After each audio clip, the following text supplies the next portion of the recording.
Wargaming Tactics 101. What we're exploring here in these series, and I've been pushing them up to the channel here under the Wargaming Tactics playlist, is independent of system, game, whatever you're playing. There are fundamental wargaming rules that are always in play. And if we can identify these, that's going to increase our win rate. But this is also the DNA, the template, the blueprint to develop your tactics with and improve the current game you're playing. But also if you jump into a new wargaming system, and it's going to happen, right? We all enjoy a variety of systems. This is going to allow you to understand the functional rules of that system much, much quicker, getting you into the meta and increasing your win rate.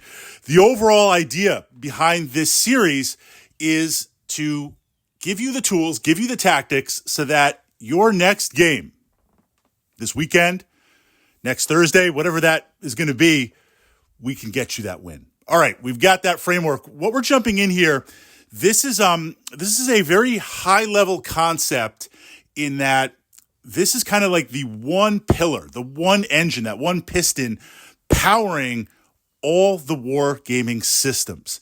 And within that, some wargaming system, it's very easy to see. Others, it's kind of hidden a little bit.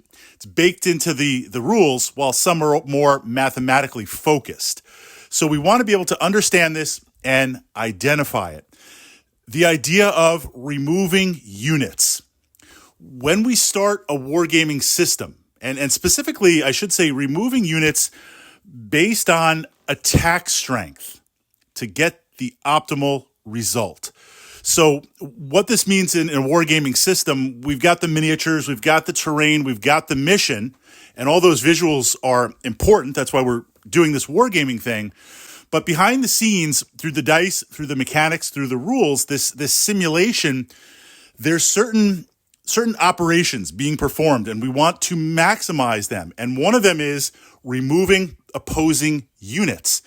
If I have 10 units, whatever that's going to be, and you have 10 units, if I take out 3 or 4, that creates a problem.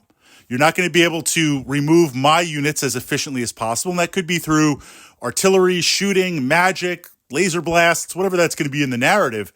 But at the same time, the mission parameters, it's going to be harder for you to complete it. Now, this seems pretty straightforward, right?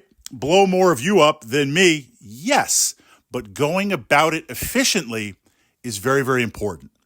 So there's this idea, we have to framework this out before we jump into it. There's this idea at the start of the war game, turn 1, round 1, your army, and I'm saying army, but it could be warband, it could be armada, your army, those elements, this is the strongest you're ever going to be. There are a couple of quirky rules there that might let you bring units back or resurrect or spawn. Put those aside for a moment. This is the strongest that you're going to be. Every turn that moves forward from there, there's this counter behind the scenes. You start losing units, either because your opponent blows them off the table, or you make a mistake, or things don't quite work out. You're getting weaker and weaker every turn. Hopefully your opponent gets weaker quicker than you through your great tactica and removing their units. So this idea of being ahead of the curve of losing units is very, very important. And minimizing your unit loss is very, very important. We're going to follow up in another video like how to minimize your unit loss. The primary focus is removing your opponent's units. So there's this idea in the narrative, right? Different weapon strengths, different weapon profiles representing the fog of war. And this could be like a close combat system. If I'm attacking a unit that's heavily armored in full plate, right? Kind of Empire Knights, and I'm hitting them with slings and daggers, that's going to cause less damage potentially than like if I'm smashing you with a cannon or a warhammer, right? If I've got a heavy tank, it's probably going to be immune to most small arms fire. But if I hit it with a las cannon, or I hit it with a guided missile or a bazooka, World War II, whatever that's going to be, chain of command, there's a chance that it's going to take it out or do much more damage. So one of the things that we see is this idea of weapon strength. And again, I'm saying weapon, it could be close combat, it could be shooting, it could be magic, it could be psychic force. whatever that is going to be in your wargaming system, you'll see where there's a weapon strength and then some sort of unit defense that represents armor, might represent skill of the unit. It's very fast moving, might represent some magical ability. But generally what you'll see in legacy or older wargaming systems is this idea that you roll to see how much damage that you've caused. And generally speaking, if it's on a D6, just for an illustrative purpose, again, we're going to find in your rule gaming set and system how this plays out. You'll see something like against a heavily armored tank with a heavy weapon, you can damage the tank on a 4 or higher. But against infantry or lower armor value targets, you damage it on a 2 or higher, or an automatic damage, right? That represents that obviously if a guided missile hits a tank, it'll probably take it out, but it might not. If it hits an infantry target or something soft, it's absolutely going to take it out. So what you tend to see is this idea of specialized units have the ability to take out very difficult, tough, armored units in the game. And then, of course, lesser units to go against lesser units. The idea taking your high-powered attacks and putting them against high-powered units, right? No, it's about removing models as quickly as you can. Not always necessarily the most powerful models, because remember, all these things add up. I can have 2 powerful tanks and a bunch of infantry.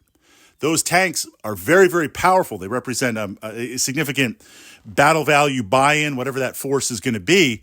But they're only 2, and they can't be everywhere, every turn on the map, and they can only interact so much. Where the infantry, I have more of it. So in some ways, that infantry is more of a threat. You want to take your weapon profiles and look and say, what is the most likely guaranteed kill in this turn? Now, I say most likely because you roll the dice, you flip the cards, whether it's a D6, a D10, a D8, symbol dice. There's always a chance, even if it's minimal, that you're going to miss. So, and that represents maybe the shot missing, or the psychic force doesn't work, or it bounces off an armor plate, or the shield absorbs it. Again, whatever that narrative is going to be. So, in an example of having high-powered weapons, I don't necessarily want to send them up against the high armor-valued targets. I'd rather go up against those shots for a guaranteed kill against other targets. So it seems kind of like an inverse of common sense, and in some ways it is, but this is the wargaming meta. It's a system, it's a simulation. If I can take out one of your heavily armored knights on a 5 or 6, right? I'm rolling for damage. I can take it out on 5 or 6, or I can take out an archer on a roll of a 2 or higher, right? Because I'm hitting it with a cannon or something like that. Maybe it's an area effect. I go with the archers. If I have that target, that is the greatest chance to remove miniatures off the table. I want to remove off the table. Now, if it's a reasonable chance, like if I've got a super powered weapon and against an infantry, it'll destroy it on a 2 or higher on a D6, or I could take out your tank with a 3 or higher, right? Maybe I do go for the tank because this is my chance. But if it's something like, look, I've got a super powerful weapon, but I'm going to take it out on a 2 or higher infantry, or this heavily armored tank, I need a 6, go for the guaranteed. Yes, you might get lucky, but more than likely, we want to be able to understand the flow of the dice and remove models. So the way that you remove kind of these higher value targets is not through a single shot or 2 or 3 shot powerful weapon, but through volume of dice. Volume of dice, because if you, again, we're looking at a D6 system, you'll adapt it to yours. The more dice you roll, the more chance for that. So if I have something like a guided rocket that'll take out this tank on a D6 roll of a 6, or I can attack it with 5 or 10 grenade attacks from my squad that'll take it out on a 4 or higher, or a 5 or 6, I go with the grenades. I want to use those grenades at it. Save that powerful attack for the infantry because I'll remove that on a 2 or higher. This understanding of removing models, because it adds up. It adds up, and the units don't exist in a vacuum, right? If we think about the wargaming table, whatever that's going to be, big table, small table, hex map, free movement, all these units spread out there, they can't be everywhere at once. And there's a lot of things going on. So when you start losing models quickly, your command and control of the table becomes a lot more limited, a lot harder to do. You can have that super powerful tank out there, can only be in one place. Can only really do one thing at a time. This is why in most wargaming systems, the really super powerful units, while they're fun to play, and I love them, they're often not really worth it in the meta. Now, historical wargaming, that's a little bit different because you go with the units to have the history. But we see this many times where very powerful units have been easily overwhelmed. They've done some damage, but they haven't earned their points back. And also you can speed bump or tar pit these powerful units. And I pushed up that to the Wargaming Tactics playlist where we can explore these two concepts. So don't think of powerful weapons to take out powerful units. Think about with the weapon profiles that you have or the attack profiles you have, gives me the greatest chance to remove models, to remove miniatures on the table and act accordingly there.